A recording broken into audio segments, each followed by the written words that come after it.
India alliance पे PM Modi हमलावर ने बोले कि हम लोग कुछ भी करते हैं तो लोग सवाल खड़े कर देते हैं। देखिए, प्रधानमंत्री जी का एक ही काम है कि विपक्ष जब सत्ता पक्ष से प्रश्न पूछे तो उसका जवाब नहीं देना, उस पर बहानाबाजी करना।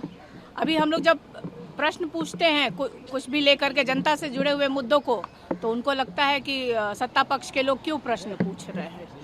लेकिन प्रधानमंत्री जी को जो जनता जो उन्होंने वादे किए, विगत 2 टर्म उनको दिया और ये तीसरा टर्म उनका शुरू हुआ है, तो जो 2 टर्म में उन्होंने जो वादा किया था देश की जनता के साथ, और ख़ास तौर पे मैं बिहार से हूँ, तो बिहार से उन्होंने वादा किया था कि जो बंद पड़ी चीनी मिलें हैं उसको खुलवाएंगे और उसी की चीनी से चाय पिएंगे। तो क्या प्रधानमंत्री जी बिहार की जनता को बताएंगे कि डायबिटीज़ हो गया है, क्या चीनी मिल खुलेगी कि नहीं खुलेगी, और कब चाय पिएंगे? तो बताना चाहिए प्रधानमंत्री जी को। आप बिहार में देखिए, बिहार में 20 वर्षों से डबल इंजन की सरकार है, कितनी फैक्ट्रियां बिहार में लगी है, इस पे कोई जवाब नहीं देता है। तो ये सब बातें बोलने से प्रधानमंत्री जी को एक तो शोभा नहीं देता है, दूसरा ये बातें करने से बिहार की जनता को और देश की जनता को कोई फायदा नहीं पहुंच रहा है। बाइपोल है बिहार में, क्या मांगोगे? देखिए, सबको पता है कि देश में अलग अलग राज्यों में अभी सब जगह बाइपोल चल रहे हैं, और सभी दल के नेता यही कह रहे होंगे कि हम लोग अच्छा कर रहे हैं, हम सारी सीटें जीतेंगे। लेकिन सिर्फ हम कहने के लिए नहीं कह रहे हैं, हम कह रहे हैं कि हम लोग जनता के मुद्दों को लेकर के जनता के बीच जा रहे हैं।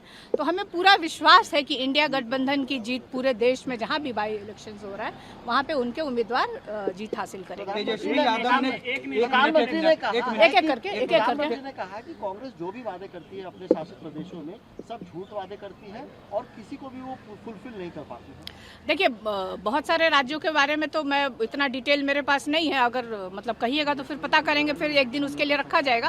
लेकिन बिहार के तौर पे तो हम कह सकते हैं कि बिहार से हम आते हैं, तो बिहार से इतनी संख्या में हमेशा जीत के सांसद जाते हैं, और संसद में मैं भी बैठती हूँ, वहाँ पे आजकल देखती हूँ किसी का मुंह नहीं खुलता है बिहार के मुद्दे पे।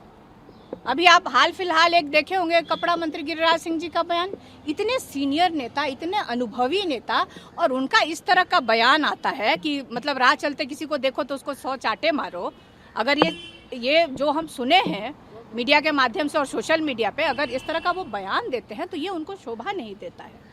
उनको तो बात करनी चाहिए थी। आप बताइए कि हमारे यहाँ भागलपुर में कितनी संभावनाएं हैं, कपड़ा मंत्री है ना, कितना उस पर आप फैक्ट्री लगाने के लिए या बुनकरों के लिए क्या कर रहे हैं गिरिराज सिंह जी। हमारे आप चले जाइए मोतिहारी साइड में चले जाइए, वहाँ भी बहुत संभावनाएं हैं।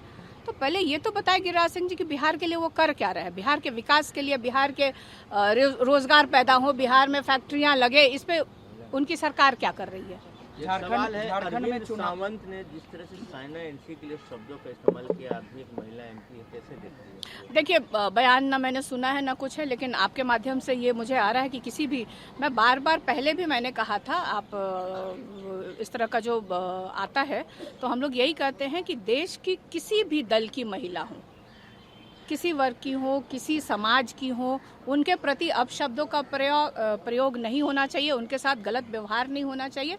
इसकी कड़ी निंदा हम करते हैं। झारखंड में